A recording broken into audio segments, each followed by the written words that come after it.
March for Gaza. এই মুহূর্তে দেখতে পাচ্ছেন নর্থ সাউথ ইউনিভার্সিটির যে স্টুডেন্ট, আইইউ, ব্র্যাক এবং সম্মিলিত কয়েকটি প্রাইভেট ইউনিভার্সিটির সম্মিলিতভাবে কিন্তু এইবার মার্চ ফর গাজা, এই গাজায় অংশগ্রহণ করছে। মার্চ ফর গাজা, আপনারা জানেন যে ঐতিহাসিক এই গণ সমাবেশ, গণ জমায়েত, গণ আন্দোলনে শিক্ষার্থীরাও কিন্তু পিছিয়ে নেই। আমরা ইতিমধ্যে দেখতে পাচ্ছি শিক্ষার্থীদের যে বেশ কয়েকটি প্রাইভেট ইউনিভার্সিটি, সেই প্রাইভেট ইউনিভার্সিটিগুলোর যে স্টুডেন্ট, তারা কিন্তু এই মুহূর্তে রাজপথে নেমেছে, সরারদি উদ্যানের দিকে যাত্রা শুরু করেছে মার্চ ফর গাজা, সেই মার্চ ফর গাজার অংশগ্রহণ করার জন্য।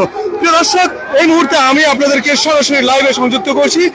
একটু বলা যাবে যে একটু আজকে প্রোগ্রামটা নিয়ে একটু বলবেন যে আপনারা শিক্ষার্থীরাও রাজপথে নেমেছেন, গাজার পাশে আছেন, বলবেন। অবশ্যই আমরা গাজা এবং ফিলিস্তিনবাসীর প্রতি আছি। আমাদের ভাই বোনদেরকে আমরা ভুলে যাইনি, তাদের সাথে আমরাও রক্তাক্ত, আমাদের অন্তর রক্তাক্ত, এবং আমরা বিশ্ববাসীর প্রতি আহ্বান জানাচ্ছি আপনারা সবাই নেমে আসুন, তাদের প্রতি সলিডারিটি প্রকাশ করুন এবং বিশ্ব নেতাদের প্রতি দৃষ্টি আকর্ষণ করছি, আপনারা আর নীরব থাকবেন না, আপনারা তাদের রক্তে নিজেদের হাত রঞ্জিত করবেন না, আপনারা নেমে আসুন। আপনারা নেমে আসলে শত্রুকে ঘায়েল করা আমাদের জন্য কোনো ব্যাপার নয়। ধন্যবাদ। শিক্ষার্থীরা কিন্তু এই মুহূর্তে রাজপথে নেমেছে। আমরা ইতিমধ্যে দেখতে পাচ্ছি BRAC university, north south university, IUB, বেশ কয়েকটি প্রাইভেট ইউনিভার্সিটির সমন্বয় কিন্তু আসলে এই মুহূর্তে আমরা দেখতে পাচ্ছি শিক্ষার্থীদের সুবিশাল একটা মিছিল কিন্তু আমরা দেখতে পাচ্ছি। পিছনে আছে কিন্তু ববি হাজ্জাজ।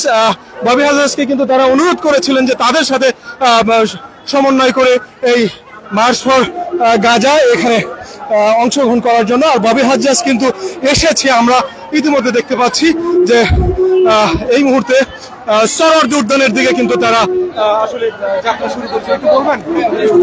আমি সম্পূর্ণ মুসলিমবাসীর কাছে দুইটি দাবি জানাবো। এক নম্বর দাবি, আমাদের বর্তমানে থাকা যত মুসলিম সংগঠন আসছে সেগুলারে বিলুপ্ত করে এমন একটা মুসলিম সংগঠন গঠন করবে যে সংগঠন দ্বারা মুসলিম কমিউনিটি গঠন হবে। আমরা আমাদের নিজস্ব পণ্য উৎপাদন করব, সেগুলো আমাদের মাঝে বন্টন বিনিময় করব। অন্য কোনো ইহুদি, ফিলিস্তিন, নাসারা অন্য কোনো কান্ট্রি যেন এই পণ্য পাবে না।